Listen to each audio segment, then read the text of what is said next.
Today we're solving equations with variables on both sides. To solve equations with variables on both sides, we want to collect the variable terms on one side and the constant terms on the other side. Let's take a look at an example. So here, we're being asked to solve the problem 15 minus 2x equals negative 7x. 15 is a constant term. This minus 2x is a variable term because I have a variable in it. And over here, negative 7x is also a variable term. Since I only have one constant term and it's already over there on the left side, I'm going to try to get all my variable terms over here on the right. I'm going to do that by adding 2x to each side. That means my minus 2x and plus 2x here cancels out, and I'm left with 15. On this side, negative 7x and 2x gives me negative 5x. I've got this down to a one-step problem. I just need to isolate my variable. So I'm going to divide each side by negative 5. That means x will now be by itself, and 15 divided by negative 5 is negative 3. I'm almost done. I just want to check my solution and make sure it actually works in the problem. So what I'm going to do is I'm going to go back to the original problem, and anytime I came across an x, I'm going to substitute in negative 3. So let's solve the left-hand side first. So I want to follow order of operations. I'm going to multiply here first. So I get 15 minus, and 2 times negative 3 is negative 6. This can be changed to the addition problem of 15 plus 6, and I get a total here of 21. On this side, negative 7 times negative 3 gives me positive 21. Oh, the answers match. The two sides are equal, so I've checked it. I know my solution, x equals negative 3, works in this equation.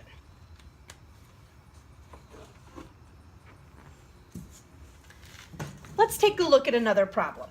This time, we're going to have to use the distributive property to do a little bit of simplifying before we actually will solve for x.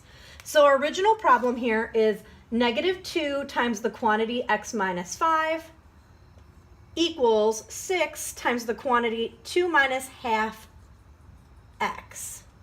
So I'm going to distribute first. I'm going to distribute this negative 2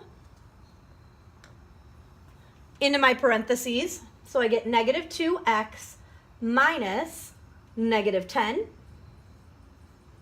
And on this side, I'm going to distribute my 6. And I'm going to get 12 minus 3x. Can do a little bit more simplifying here. When I have subtract a negative, I can change this to negative 2x plus 10. All right, now I want to get all of my variables on one side and all of my constants on one side. So I've got variable terms and constant terms. I want them on the same side. The first thing I'm going to do is get rid of this variable term minus 3x by adding 3x to each side. Now you might choose a different order. It's still going to work. This is just the one I'm choosing to get rid of first. So negative 2x plus 3x leaves me with x. And on this side, I'm left with 12. Now I have x plus 10 equals 12. I'm going to subtract 10 from each side. And I'm left with x equals 2. Now I'm going to check this solution out by plugging it back into my original equation. So anytime there's an x, I'm going to put in a 2.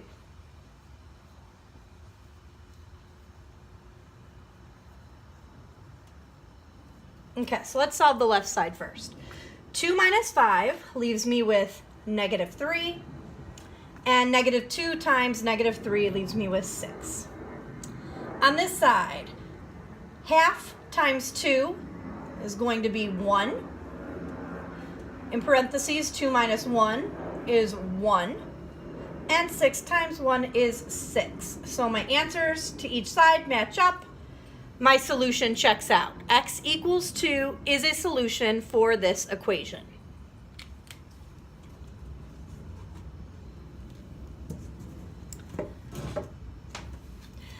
some equations that we will work with do not have just one solution. Equations can also have no solution or sometimes infinitely many solutions. When solving an equation that has no solution, you will obtain an equivalent equation that is not true for any value of the variable. So you might get something at the end such as 0 equals 2, which is not true. We know that that's a no solution problem. When solving an equation that has infinitely many solutions, you're going to obtain an equivalent equation that is true for all values of the variable. So it'll be something like -5 equals -5, which is always true. In order to see how this plays out with these equations, let's look at some examples.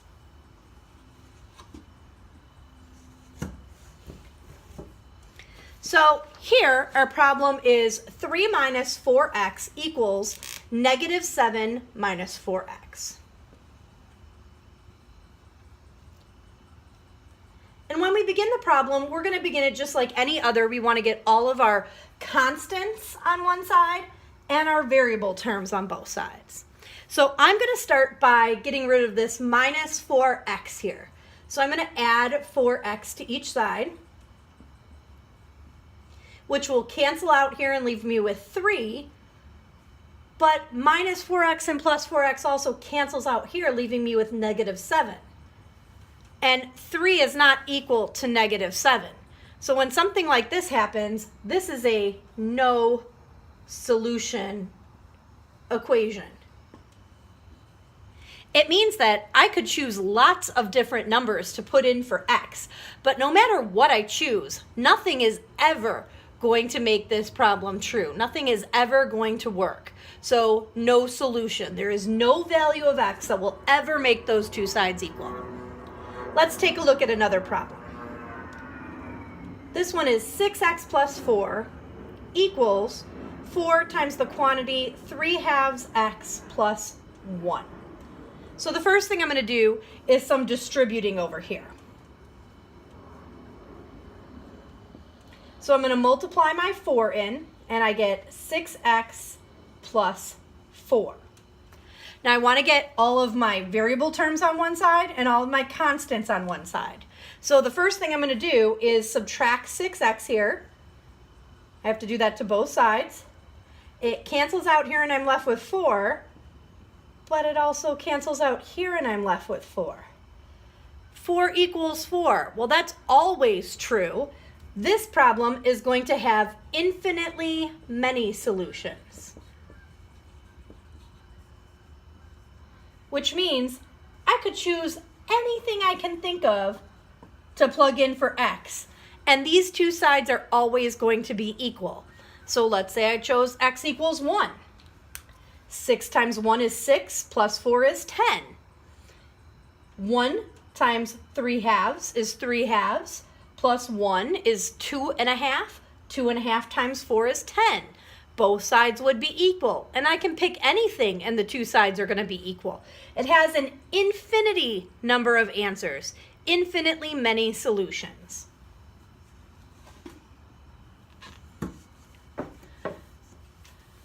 Let's take a look at a real-life application. So here we have a boat that travels X miles per hour upstream on the Mississippi River. On the return trip, the boat travels 2 miles per hour faster. How far does the boat travel upstream? Okay, so when going upstream is traveling X miles per hour, and it takes 3 hours going upstream.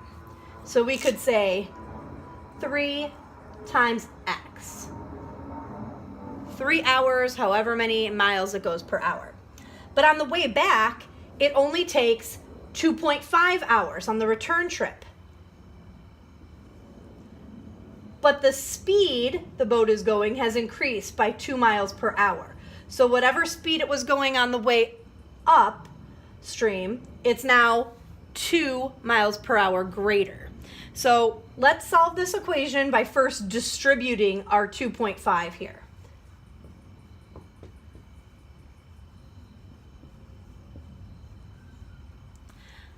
We want to get both of our variable terms on the same side of the equation. We only have one constant here, so I'm going to get rid of this variable term by subtracting 2.5 from each side, which leaves me here with 0.5x, and on this side I'm left with 5.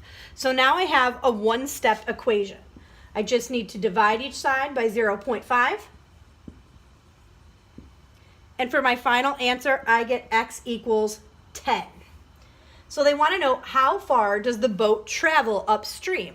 Well, remember, it took 3 hours for the boat to go upstream, and 3 hours times 10 miles per hour means that the boat had to travel 30 miles upstream.